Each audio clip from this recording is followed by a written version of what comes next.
This little girl uncovers a crime hidden in a millionaire's mansion, and moments later, everyone is shocked by what happens next. Rate my story from 0 to 10. Your opinion is very important, and subscribe to my channel to support my work. I'm counting on your help.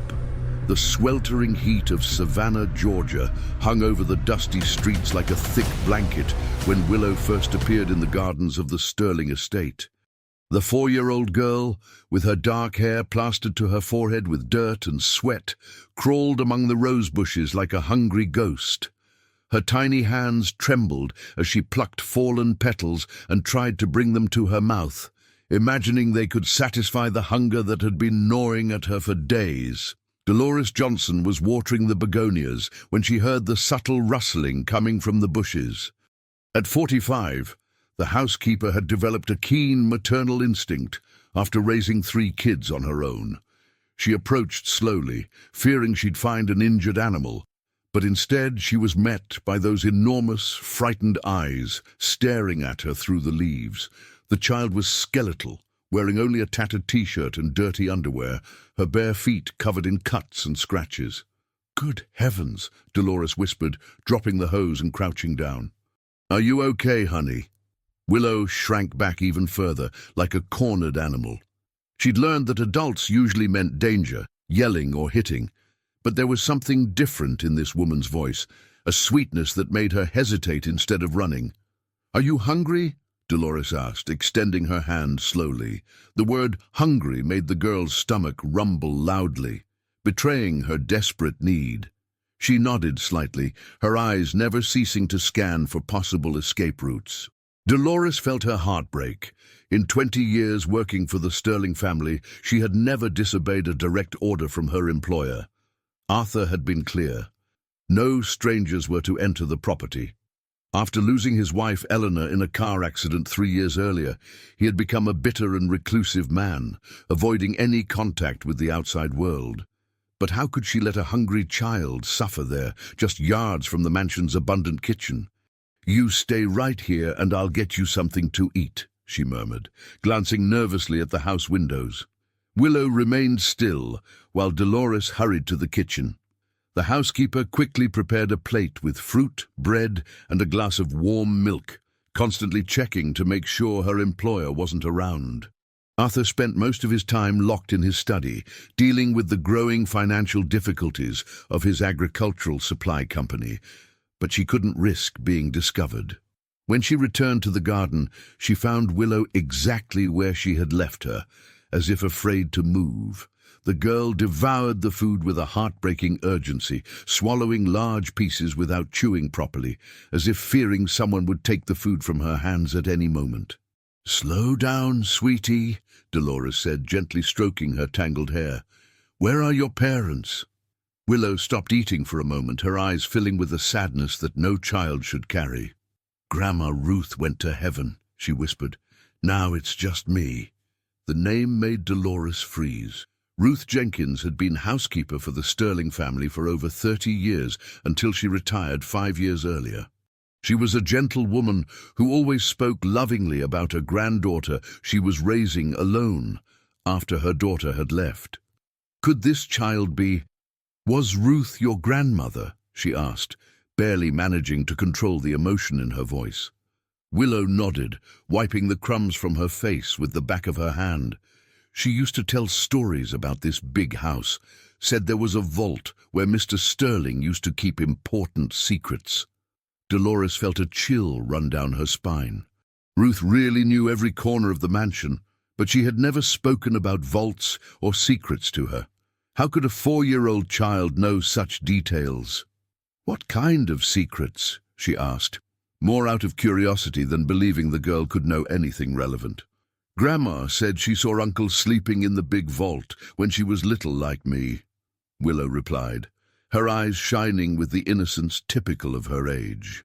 She was scared, but Uncle was just sleeping because he was very tired from the important papers. Before Dolores could fully process what she had just heard, Arthur's deep voice echoed through the garden. "Dolores! What's going on here?" The housekeeper turned quickly, finding her employer walking toward them with firm steps. Arthur Sterling was an imposing man, his 52 years well-maintained, grey hair always combed, and clothes impeccable even inside the house. In the last 3 years, however, his features had hardened, and his eyes had lost the warm glow that Eleanor always said was his most striking characteristic. "Mr. Sterling, Dolores began, instinctively placing herself between her employer and the child. "Who is this child, and why is she on my property?" he demanded, his voice filled with irritation. Willow hid behind Dolores's legs, but her natural curiosity spoke louder than fear. She peeked out from behind the housekeeper and said, with the brutal sincerity of children, "Are you the owner of the vault where Uncle sleeps?" Arthur stopped abruptly, his expression changing from irritation to complete surprise. "What is this child talking about?" Dolores took a deep breath, knowing there was no turning back. "Sir, she is Ruth Jenkins' granddaughter. She is alone in the world, and—" "Ruth?" Arthur interrupted, his voice softening slightly. "The former housekeeper. Yes, sir, she passed away a few weeks ago, and the girl is alone." Arthur looked at Willow more closely, finally noticing the deplorable state she was in. There was something in the child's eyes that bothered him, a disturbing familiarity that he couldn't identify. "And this story about a vault?" he asked, crouching down to be at the girl's height. Willow stared at him without fear, as if she was simply talking about her breakfast. "Grandma said that in the old book room there's a really big vault where your great-grandpa kept important papers, and one time she saw a man sleeping in there when she was a little girl." Arthur's blood ran cold. The library in the back of the mansion housed his grandfather's old vault, a room he rarely visited. How could a child who had never been in his house know of its existence, much less such specific details? "Dolores," he said without taking his eyes off Willow, "take the girl to the kitchen, give her a bath and some clean clothes." "Sir?" the housekeeper questioned, surprised by the change in tone. "And then," Arthur continued, standing up slowly, "I want her to show me exactly where this vault is." An hour later, Willow emerged from the servants' bathroom transformed. Dolores had managed to untangle her dark hair and dress her in one of her youngest son's T-shirts, which was far too big on the skinny girl.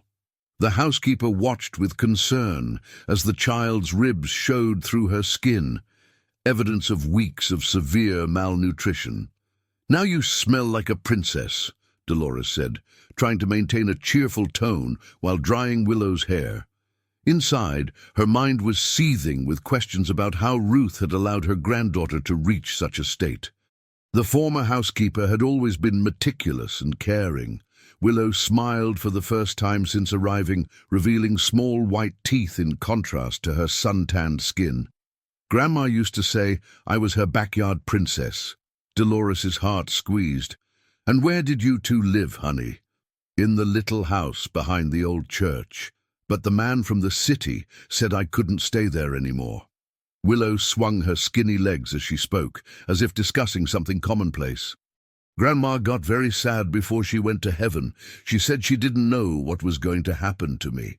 Before Dolores could ask more questions, Arthur appeared at the kitchen door.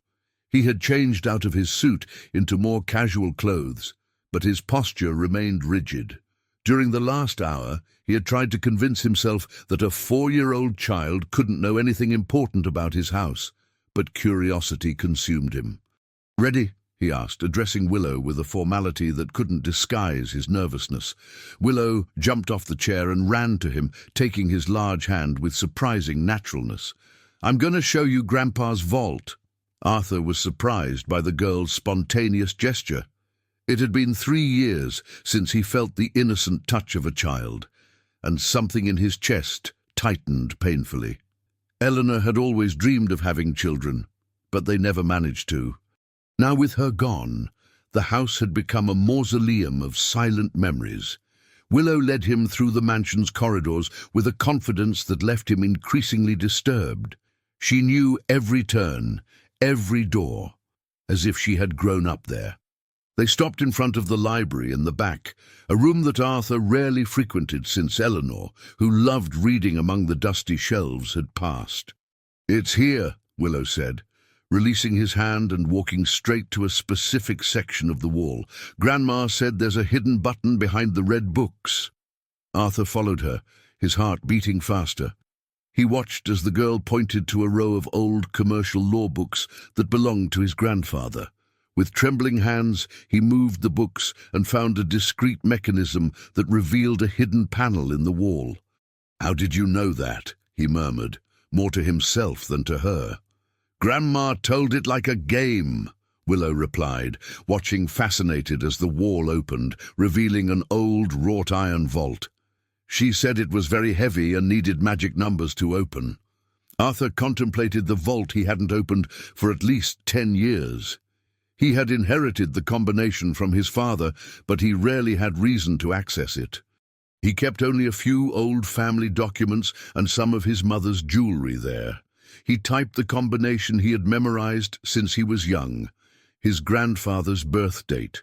The mechanism made a click, but when he tried to turn the handle, it didn't budge. "Strange," he murmured, trying again. The combination had always worked perfectly. "Maybe the magic numbers changed," Willow suggested, approaching the vault with childlike curiosity. Arthur tried a few variations, important family dates, old document numbers. Nothing worked.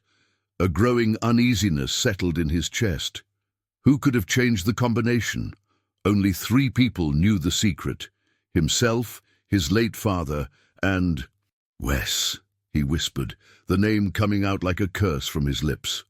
Wesley Meyer had been his business partner for 15 years, since they founded the agricultural supply company together.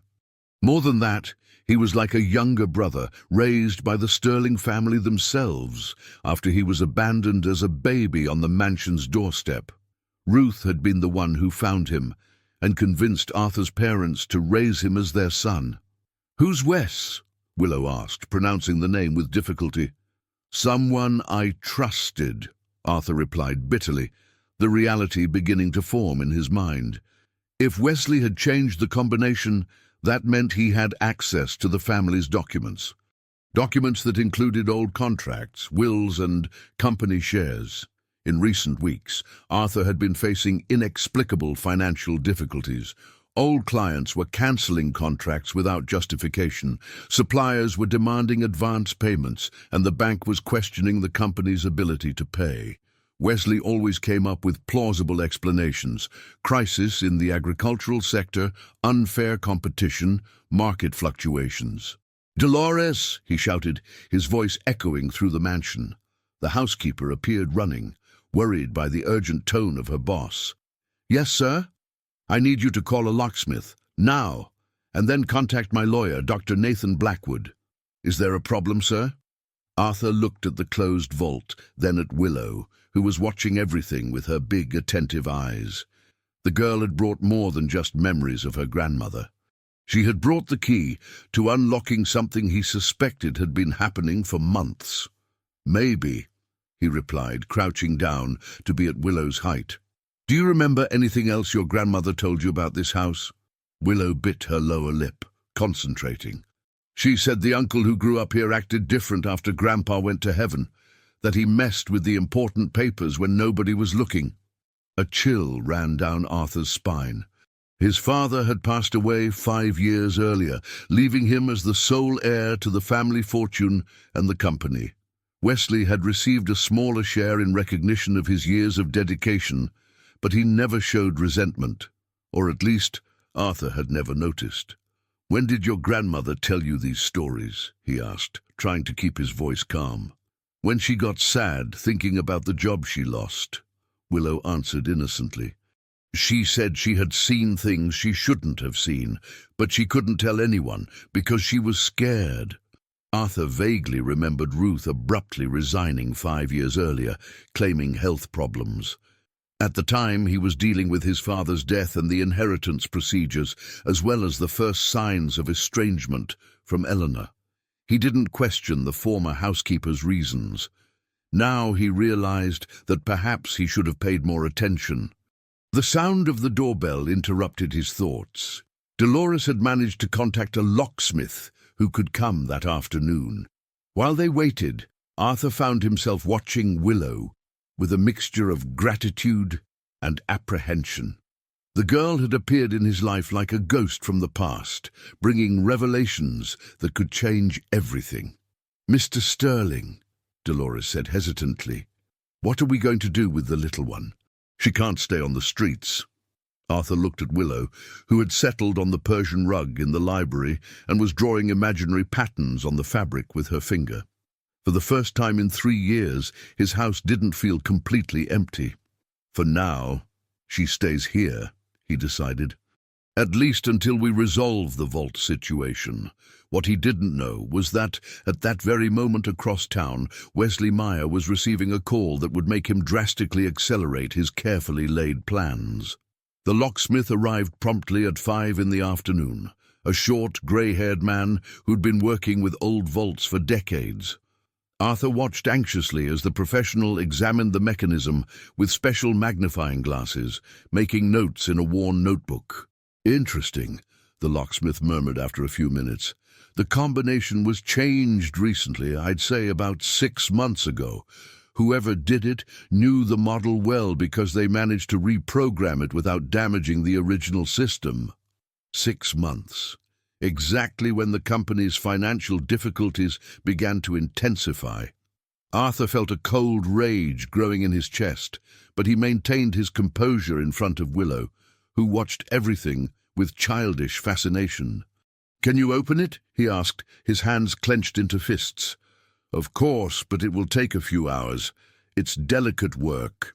While the locksmith worked, Arthur withdrew to make a few calls. First, he contacted Dr. Nathan Blackwood, his lawyer for over a decade, a meticulous man who knew every legal aspect of the family's businesses. "Nathan, I need you to review all the contracts and corporate documents of the company from the last 2 years, he said, trying to keep his voice steady. "Any specific problem, Arthur?" "I suspect some documents may have been altered without my knowledge." There was a pause on the other end of the line. "That's very serious. Do you have evidence?" "Not yet, but I will soon." The second call was more difficult. He contacted Beverly Thompson, the company's accountant, a competent woman who had always shown absolute loyalty to the Sterling family. "Beverly, I need you to prepare a detailed report of all financial transactions from the last 2 years, especially transfers and contracts signed when I wasn't present." "Mr. Sterling, may I ask why?" "Internal audit. And Beverly, this stays between us for now." When he returned to the library, he found Willow sitting on the floor talking to the locksmith as he worked. The girl had quickly attached herself to any adult who showed kindness, a reflection of someone who has spent too much time alone. "My grandma used to say that old vaults hold important stories," she was saying to the locksmith, who smiled as he manipulated the tools. "Your grandmother was a wise woman, little one. I've seen many surprises come out of these old vaults." At 8 o'clock in the evening, the mechanism finally gave way with a resounding click. The locksmith stepped back, wiping the sweat from his forehead. "Done. Now just turn the handle." Arthur took a deep breath and opened the heavy vault. He expected to find the family documents he had left there years ago, but he was met with something completely different. The vault was practically empty, containing only some of his mother's jewelry and a folder with documents he had never seen before. With trembling hands, he opened the folder. What he found made him nauseous. They were copies of company contracts with handwritten alterations, transfers of rural properties to shell corporations, and correspondence between Wesley and representatives of a mining company called Goldstream, interested in buying the land where the factory was located. "My God," he whispered, leafing through the documents. Each page revealed a new layer of betrayal. Wesley wasn't just embezzling money from the company. He was systematically selling the family's assets to third parties, forging signatures and creating fictitious companies to launder the money. Worst of all were the letters dated 3 years earlier, shortly after Eleanor passed away. Wesley had taken advantage of Arthur's grief to accelerate the scheme, knowing that his partner was emotionally vulnerable and less attentive to business. "Did Uncle find the important papers?" Willow asked, approaching curiously. "I did," Arthur replied, his voice sounding hollow. "Very important papers." Dolores appeared at the library door, carrying a tray with sandwiches. "I thought you might be hungry." Arthur quickly put away the documents, not wanting to alarm the housekeeper yet. He needed to process the information and plan his next steps carefully. Wesley was intelligent and manipulative. If he found out that the vault had been opened, he might try to destroy evidence or flee. During the impromptu dinner in the library, Willow told more stories that her grandmother had shared. She talked about secret meetings that Ruth had witnessed, conversations in other languages, people who visited the mansion when the family wasn't present. "Grandma said Uncle got nervous when she showed up in the kitchen by surprise," Willow said, chewing on a piece of sandwich. "He always put away papers really fast when she came." Every detail confirmed Arthur's suspicions. Ruth had discovered Wesley's activities and was probably fired for knowing too much. The fact that she had shared this information with her granddaughter, even indirectly, had saved the situation. Around 10 o'clock at night, after Willow fell asleep on the library sofa, Arthur received an unexpected call. It was Wesley. "Arthur, I need to talk to you urgently," said his partner, his voice filled with an anxiety he was trying to disguise. "Can I come over now?" "It's late, Wesley. Can it wait until tomorrow?" "It's about the Gold Stream proposal. They're pressing for an answer today." Arthur felt his blood run cold. How did Wesley know he had discovered about the mining company? Unless... "What proposal?" he asked, testing his partner. There was a telling pause. "The proposal we discussed last week, for the sale of the northern sector lands." Arthur had never discussed such a proposal. Wesley was lying blatantly, which meant that someone had alerted him about the investigations. "Of course, the proposal," Arthur said, pretending to remember, "but I'd rather leave it for tomorrow. I'm tired." "Are you sure? They offered 10% more than the original value." "Tomorrow, Wesley." After hanging up, Arthur realized he was in a much more dangerous situation than he had imagined. If Wesley was being pressured to act quickly, it meant that the scheme was in its final phase. He needed to move fast, but also very carefully. He watched Willow sleeping peacefully on the sofa, her dark hair spread over the pillow. The girl had appeared in his life like a guardian angel, bringing the keys to unlocking a conspiracy that could have completely destroyed his assets. He picked up the phone again and dialed Dr. Nathan. "I need you to come here now," he said when the lawyer answered, "and bring your team. We have a long night ahead." "Arthur, it's almost 11 o'clock. Nathan, I just discovered that I've been robbed for years by my own partner.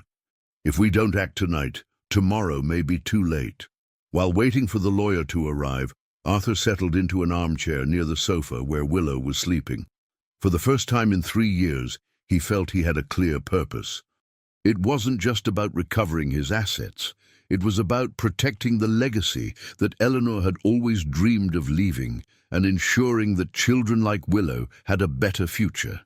What he didn't know was that at that very moment, Wesley was meeting with representatives from the mining company at a hotel downtown, desperately trying to speed up the sale of the properties before Arthur discovered the full extent of his betrayal. Dr. Nathan Blackwood arrived at the Sterling mansion at 2 in the morning, accompanied by 2 assistants and a forensic document specialist. Arthur greeted them in the library, where he had spread all the evidence found in the vault on the mahogany table that had belonged to his grandfather. "This is worse than I imagined," the lawyer said, after examining the documents for an hour. "Wesley created a complex network of shell corporations. He managed to transfer almost 60% of the family's assets to accounts controlled by him." Willow had woken up with the movement in the house, but remained quiet on the sofa, watching the adults work. Dolores brought warm milk and cookies for the girl, concerned about the impact that all the tension could have on the child. How long do we have before he can finalize the sale to the mining company? Arthur asked, running his hands through his graying hair. According to these contracts, he can sign tomorrow. Today, actually, Dr. Nathan replied, checking his watch. But we have enough elements for a court injunction. The document specialist, Dr. Iris Campbell, raised her eyes from her magnifying glass. I can confirm that several signatures have been forged. The forger is skilled, but there are microscopic inconsistencies that prove the fraud. At that moment, Willow approached the table where the documents were. Can I see? She asked with childish curiosity. Arthur hesitated, but something in the girl's eyes made him nod. Willow examined the pages for a few seconds, then pointed to one of the letters. This paper smells different from the others, she said, delicately smelling the sheet. Dr. Campbell was immediately interested. What kind of smell, honey? Like the ink Grandma used to write letters. She said it was special ink because it lasted a long time. The specialist took a small piece of equipment from her briefcase and did a quick test on the document. Impressive. This child is right. This correspondence was written with fountain pen ink, while all the others use ballpoint pen ink. It's an anachronism that proves forgery. Arthur looked at Willow with growing admiration. The girl possessed an exceptional ability to observe, probably developed during the difficult months living on the streets. Is there anything else your grandmother told you about this house? Dr. Nathan asked, crouching down to be at the girl's height. Willow bit her lip, concentrating. She said Uncle hid papers under the loose stones in the backyard, near the tree that has yellow flowers. Everyone looked at each other.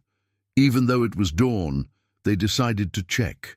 Armed with flashlights, the group went to the backyard of the mansion, where a century-old silk floss tree dominated the space with its imposing branches.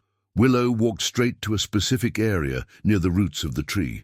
Here, she said, pointing to some stones in the pavement that seemed slightly misaligned. Dr. Nathan and his assistants carefully removed the stones, revealing a hollow space where a metal box wrapped in plastic was buried. Inside, they found more documents that completed the puzzle. Original contracts that Wesley had replaced with forged versions, correspondence with international ore buyers, and even records of payments in overseas accounts. With this, we have enough evidence to annul all fraudulent contracts and recover the assets, declared Dr. Nathan, examining the documents by flashlight. But the victory was interrupted by a disturbing discovery. Among the papers was a letter handwritten by Ruth, dated a few weeks before she passed. In it, the former housekeeper reported in detail everything she had witnessed, including threats that Wesley had made against her and her family if she revealed his secrets. My God, Dolores whispered, reading the letter over Arthur's shoulder. Ruth died afraid. Willow, who couldn't read but recognized her grandmother's handwriting, began to cry silently. Arthur picked her up instinctively, feeling a wave of protection and responsibility that he hadn't experienced for years. She tried to protect me, the girl murmured against his chest. Grandma always protected me. At that moment, Arthur made a decision that would change the course of his life. It wasn't just about recovering his assets or punishing Wesley. It was about honoring Ruth's memory and creating the future that Eleanor had always dreamed of. At 6 in the morning, as the sun began to rise over Savannah, Dr. Nathan had already filed a court injunction preventing any transaction involving the Sterling family's properties. Simultaneously, the documents were delivered to the district attorney's office for criminal investigation. Wesley was arrested in his apartment at 8 in the morning, trying to destroy more evidence. The operation revealed that he had embezzled more than $12 million over 5 years, compromising not only the company but also the jobs of hundreds of families who depended on the factory. With the scheme dismantled, Arthur began the long process of recovering his assets, but his biggest transformation was personal. Willow had awakened in him a purpose that transcended business. He began the procedures to legally adopt the girl, ensuring that she would never be in need again. 3 months later, the Sterling mansion came back to life. Willow ran through the corridors that before echoed only her lonely steps, filling each room with laughter and curious questions. Dolores had become not just a housekeeper, but a second grandmother to the girl, teaching her to read and write with infinite patience. The biggest surprise came when Arthur discovered among the recovered documents that Eleanor had secretly established a trust fund to help orphaned children in the region. Wesley had blocked access to these resources, but now they could be used according to his wife's original wishes. "Willow," Arthur said one afternoon as he watched her draw birds in the garden where she had appeared months before. "Would you like to help other children who have gone through what you have?" The girl's eyes lit up with enthusiasm. "Like Grandma always wanted to do?" "Exactly like your grandmother always wanted to do." The Eleanor Sterling Foundation was officially inaugurated 6 months later, with Arthur as president and Dolores as social project coordinator.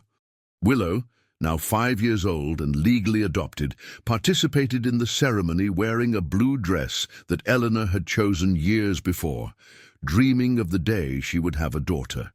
The shelter built on the land that Wesley had tried to sell housed 20 orphaned children, offering education, food, and especially love.